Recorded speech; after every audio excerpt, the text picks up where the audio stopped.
I can just cite you the statements by our Ministry of Defense.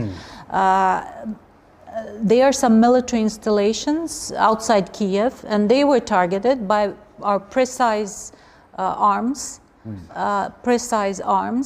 We've opened a humanitarian passage for ordinary people from Kiev, so they can leave. They can leave quite safely.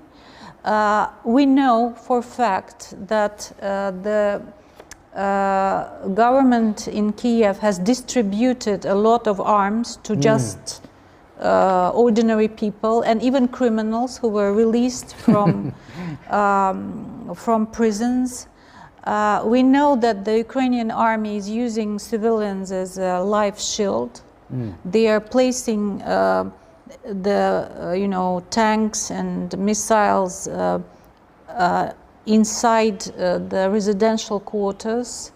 As I told you, we are not targeting civilians. We want to spare the more civilians we can, even the military people.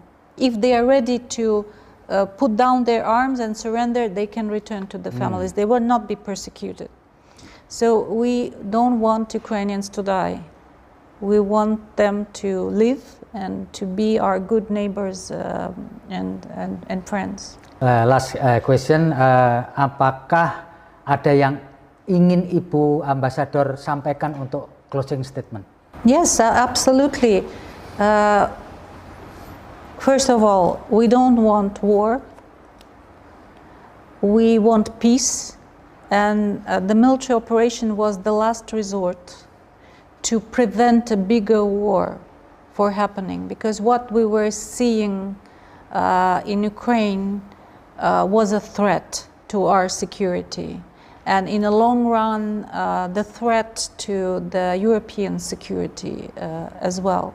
We didn't want this to happen. We resorted to diplomatic means for many years. We were asking the West to be realistic. They didn't want to hear us.